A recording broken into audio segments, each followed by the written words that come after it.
ঘোষণা দেয়া হলো মক্কায়, মুহাম্মদের মাথা কেটে এনে দিলে এত এত স্বর্ণ মুদ্রা দেয়া হবে। ওমরে ফারুক রাজি হয়ে গেলেন। নাঙ্গা তলোয়ার নিয়ে বিশ্বনবীর মাথা কাটার জন্য ছুটলেন। নাউজুবিল্লাহ পড়বেন না? বনু সাহারা গোত্রের এক লোক বলে, আইনা ইয়া আমার, কই যাও? মুহাম্মদের মাথা কাটতে যাই। আরে মুহাম্মদের মাথা কাটতে যাও? তোমার বোন ফাতিমা বিনতে খাত্তাব আর তোমার বোন জামাই সাঈদ কদ সাবা, এরা তো ধর্ম ত্যাগ করে ফেলছে। এটা তো আমাদের ধর্ম ত্যাগ করে মুহাম্মদের ফলোয়ার হয়ে গেছে। আগে ওমর ঘর সামলাও, পরে মুহাম্মদের মাথা কাটতেছে। ওমরে ফারুক অবাক হয়ে গেলেন। তলোয়ার নিয়ে বিশ্বনবীর দিকে না যেয়ে নিজের বাড়ির দিকে চলে গেলেন। বিশ্বনবীর আপন বোন ফাতিমা বিনতে খাত্তাব, বোন জামাই সাঈদ আর খাব্বাব রাদিয়াল্লাহু তাআলা আনহু তিনজন মিলে সূরা তাহা তেলাওয়াত করছিলেন। পড়েন সুবহানাল্লাহ। মক্কায় লুকিয়ে লুকিয়ে দাওয়াত হতো। খাব্বাব রাদিয়াল্লাহু তাআলা আনহু একটা চামড়ার ফলকের মধ্যে সূরা তাহার কয়েকটা আয়াত এনে ওমরে ফারুকের বোন আর বোন জামাইকে শিক্ষা দিচ্ছে, ট্রেনিং দিচ্ছে। সুবহানাল্লাহ পড়েন। লুকিয়ে লুকিয়ে ওমরে ফারুক যখন পরে চলে আসলেন, এরা তটস্থ হয়ে গেল। সাইয়েদনা খাব্বাব বিছানার তলায় লুকিয়ে গেলেন। ওমরে ফারুক বললেন, দরজা খোলো। ফাতিমা বিনতে খাত্তাব দরজা খোলার পরে নির্মম ভাবে সাইয়েদনা ওমর রাদিয়াল্লাহু তাআলা আনহু বোনের গায়ে আঘাত শুরু করে দিল। বোন জামাইকে আহত করতে শুরু করলো আর বলতে শুরু করলো, তোরা পাগল হলি কেন? কি আছে ওই মুহাম্মাদের মধ্যে? কি জাদু নিয়ে এসেছে? সে যাই বলে লোকজন পাগল হয়ে যায়, সবাই তার উপর কালিমা পড়ে ঈমান এনে ফেলে। কি এমন জিনিস তোদের কাছে আছে যেটা দেখে মুহাম্মদকে তোরা ভালোবাসলি? কি আছে? কি পড়তেছিলি আমারে দেখা। ফাতেমা বলে, ইন্নাকা রিজসুন লা ইয়ামাসসুহু ইল্লাল মুতাহহারুন। ও আমার ভাই ওমর, তুমি নাপাক। তুমি কি? লা ইয়ামাসসুহু ইল্লাল মুতাহহারুন, পবিত্রতা অর্জন না করে এই কোরআন ধরা যায় না। সুবহানাল্লাহ পড়েন। ওমরে ফারুক গোসল করে আসলেন, কারণ ধাক্কা তো আগে কয়েকটা খাইছে। কথা বুঝেন নাই বোধহয়? প্রথমে দোয়ার ধাক্কা, পরে কোন সূরা দিয়ে ধাক্কা? হাক্কা দিয়ে ধাক্কা। 3 নম্বরে এখন আর একটা ধাক্কা খাবে। গোসল করে আসলেন। ফাতিমা বিনতে খাত্তাব বললেন, গোসল যখন করে এসেছেন, এই নেন। ওমরে ফারুক এবার চামড়ার কাপড়ের মধ্যে সূরা তাহার প্রথম আয়াতের দিকে নজর করলেন। নজর করেই কোরআনের প্রেমে পড়ে গেলেন। পড়েন সুবহানাল্লাহ। ওমর ফারুক পড়তে আরম্ভ করলেন, তাহা মা আনজালনা আলাইকাল কুরআনা লিতাশকা ইল্লা তাযকিরাতাল লিমান ইয়াখশা তানজিলাম মিম্মান খালাকাল আরদা ওয়াস সামাওয়াতিল উলা। সুবহানাল্লাহ পড়েন। উনি পড়তে আরম্ভ করলেন, তাহা মা আনজালনা আলাইকাল কুরআনা লিতাশকা, এই কোরআনকে আমি তোমাদের হতভাগ্য জাতি হিসেবে দুনিয়ায় থাকার জন্য পাঠাই নাই। এটা রব্বুল আলামিনের পক্ষ থেকে এসেছে। যারা রবকে ভয় করে তাদের জন্য আছে উপদেশ। যিনি আকাশ বানিয়েছেন, জমিন বানিয়েছেন, ওই আল্লাহ তাআলা নিজেই এই কোরআন পাঠিয়েছে। আওয়াজ করে পড়তে হবে, আল্লাহু আকবার। উনি খুব ভালো আরবি জানতেন। সূরা তাহা পড়ার পরে আর ধৈর্য ধারণ করতে পারে না। ওমর ফারুক ছোট্ট বাচ্চার মতো কান্না শুরু করে দিলেন। আল্লাহু আকবার। সূরা তাহাটা হাতে নিয়ে, তলোয়ারটা হাতে নিয়ে বিশ্বনবীর দিকে ছুটতে আরম্ভ করলেন। আইনা মুহাম্মদ, কোথায় মুহাম্মদ? তোমরা আমাকে মুহাম্মাদের কাছে নিয়ে চলো।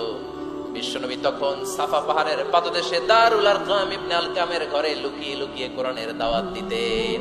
ওমর ফারুককে পাগলের মতো ছুটে আসতে দেখে বিশ্বনবীর চাচা হামজা ইবনে আব্দুল মুত্তালিব বলল, নবী আপনি পালান। ওই যে খাত্তাবের বেটা ওমর আপনাকে অপমান করার জন্য, আক্রমণ করার জন্য তেড়ে এসেছে। সাহাবীরা বললেন, নবী আপনি পালিয়ে যান, আমরা সামাল দেব। বিশ্বনবী বললেন, না আমি পালাবো না, বরং তোমরা সরে যাও। ওমর ইবনে খাত্তাবকে আমার দরবার পর্যন্ত আসতে দাও। আমার তো মনে হচ্ছে ওই যে তাহাজ্জুদের নামাজ শেষে চোখের পানি ছেড়ে যে আমি আল্লাহর কাছে দোয়া করেছি, আজকে আমার ওই দোয়াটা কবুল হতে শুরু করেছে। আমার তো মনে হচ্ছে আমার ওই দোয়া কবুল হবে, আসতে দাও। ওমর ফারুক এসে বললেন, আশহাদু আল্লা ইলাহা ইল্লাল্লাহ ওয়া আশহাদু আন্না মুহাম্মাদান আবদুহু ওয়া রাসূলুহু, আমি সাক্ষ্য দিলাম আল্লাহ ছাড়া কোনো ইলাহ নাই, নিশ্চয় আপনি আল্লাহর প্রেরিত বান্দা এবং রাসূল। পড়েন সুবহানাল্লাহ। ওমর ফারুক যখন কালিমা শাহাদা পড়ে মুসলমান হয়ে বিশ্বনবীর হাতে হাত রাখলেন, নও মুসলিম সাহাবীদের মধ্যে খুশি আর আনন্দের বন্যা বয়ে গেল। মুসলিম হাতে গোনা সাহাবারা আল্লাহর প্রশংসা করলেন। বিশ্বনবী সাইয়েদনা ওমরে ফারুককে জড়িয়ে ধরলেন। ওমরে ফারুক এবার বিশ্বনবীরে বললেন, নবী গো, আলাসনা আলাল হক, আমরা কি সত্যের উপরে আছি নাকি আমরা ভুলের উপরে আছি? বিশ্বনবী বললেন, বালা নাহনু আলাল হক, আমরাই সত্যের উপরে আছি। সুবহানাল্লাহ পড়েন। আলাসনা আলাল হক, নবী আমরা কি সত্যের উপরে নাই? হ্যাঁ অবশ্যই ওমর, তুমি সত্যের উপরে আছো। ওমরে ফারুক বললেন, তাহলে ফাফিমাল ইখতিফা, তাহলে লুকায় লুকায় আর দাওয়াত দেব কেন? আমি তো কালিমা পড়ে ফেলছি, আসেন আমার সাথে বের হই। ফাফিমাল ইখতিফা, আর লুকায় লুকায় কেন? আসেন আমরা বাইরে বের হই। বিশ্বনবী বললেন, ওমর এটা মাক্কি জীবন, এখানে আমরা একটু গোপনে গোপনে দাওয়াত দিতে চাই। ওমরে ফারুক বলে, না, আমার দায়িত্ব, আমি একটা মিছিল দিতে চাই নবী। আল্লাহর নামের তাকবীর দিতে দিতে দারুল আরকাম থেকে শুরু করে মসজিদুল হারাম পর্যন্ত একটা মিছিল দিয়ে আমি মক্কা কাঁপায়া দেব। অনুমতি দেন। বিশ্বনবী দিতে চায় না। ওমর ফারুক অনেক বুঝানোর পরে স্বল্প পরিসরের একটা অনুমোদন পাওয়া গেল বিশ্বনবী সাল্লাল্লাহু আলাইহি ওয়াসাল্লামের কাছ থেকে। কিন্তু মিছিল যে দিবে, মিছিলের জন্য লোকের দরকার আছে না নাই? এখানে লোক নাই, আমি একাই মিছিল দিতেছি, এটা জমবে, মিছিল জমবে। খুঁজে উনি 11 জন মুসলিম সাহাবা পেলেন। কয়জন? ওমরে ফারুক বললেন, 11 জনই সই। এই 11 জন নিয়ে আমি আল্লাহর নামের তাকবীর দেব। 2 লাইন করলেন। কয় লাইন? 2 লাইন। পেছনে 6 জন, আর এই লাইনের নেতা বানালেন বিশ্বনবীর চাচা হামজাকে রাদিয়াল্লাহু তাআলা আনহু। আর সামনে 5 জন, তার আগে দাঁড়ালেন উনি নিজেই। তাহলে 6 6 12। বললেন, এই 2 লাইনে আমরা তাকবীর দিতে দিতে, বেশি না, এই দারুল আরকামের ঘর থেকে, আপনারা জানেন যে সাফা মারওয়া এখন যে সাই হয়, এই সাফার পাদদেশে ছিল দারুল আরকামের ঘর। উনি বলেন, এখান থেকে ওই যে কাবার গিলাফ দেখা যায়, কাবার গিলাফ পর্যন্ত আমরা এই তাকবীর নিয়ে ওখানে যাব। সুবহানাল্লাহ পড়বেন না? ওখানে উনি দাঁড়িয়ে ছোট্ট একটা ভাষণ দিয়েছিলেন। উনি বলেছিলেন, মান আরাদা আন তাসকুলা উম্মু ওয়া ইয়াতামা ওয়ালাদু ওয়া তারমিলা যাওজাতুহু ফালিয়াসুদ্দানি। খেয়াল করে শুনেন, কান দুইটা খরগোশের কানের মতো খাড়া করেন। উনি এক বাক্যের একটা ভাষণ দিলেন। ভাষণ দিতে জানলে বড় ভাষণ দেয়া লাগে না। এক বাক্যের ভাষণ দিয়ে গোটা বিশ্বকে ঝাঁকুনি মারা যায়। চিল্লায় বলো ঠিক কিনা? ওমরে ফারুক এক বাক্যের একটা ছোট্ট ভাষণ দিলেন। মান আরাদা আন তাসকুলা উম্মু, কে আছো মায়ের এই মক্কায়, কে আছো মায়ের বুক খালি করতে চাও? ইয়াতামা ওয়ালাদু, কে আছো বাচ্চাগুলারে, নিজের সন্তানগুলোরে ইয়াতীম বানাতে চাও? কে আছো তারমিলা যাওজাতুহু, নিজের স্ত্রীকে বিধবা বানাতে চাও? ফালিয়াসুদ্দানি, বুকের পাটা থাকলে আমি ওমরে থামাও।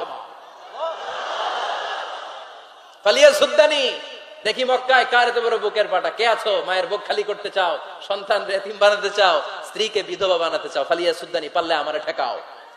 এই বলে উনি আল্লাহু আকবার, আল্লাহু আকবার, আল্লাহু আকবার বলে স্লোগান শুরু করে দিলেন। এক এক স্লোগানে মক্কার মরুজমিন থারথার করে কাঁপতে আরম্ভ করলো। এই মিছিল মক্কার কেউ দেয় নাই। মিছিলের আওয়াজ শুনে আবু জাহেল বাইরিস, উতবা বাইরিস, শাইবা, ওয়ালিদ ইবনে মুগিরা সব বের হয়েছে। কিরে, আমার এলাকায় এত বড় স্লোগান, কার এত সাহস? বের হয়ে দেখে মিছিলের সামনে ওমর। ওমর রে দেখে দিছে এক দৌড়। কারণ ওমরে ফারুককে থামানোর মতো বাপের বেটা মক্কায় দ্বিতীয়টা কেউ ছিল না। আওয়াজ করে বলেন ঠিক কিনা? ওমরে ফারুক আল্লাহু আকবার, আল্লাহু আকবার বলে স্লোগান দিতে দিতে মসজিদুল হারামের ভিতরে ঢুকে গেল। কাবার গিলাফ ধরার পরে সেদিন মিছিল থেমেছে। ওই আল্লাহর নামের স্লোগান সেদিন কেউ থামাতে পারে নাই, কিয়ামত পর্যন্ত কেউ থামাতে পারবে না। চিল্লায় বলো ঠিক কিনা?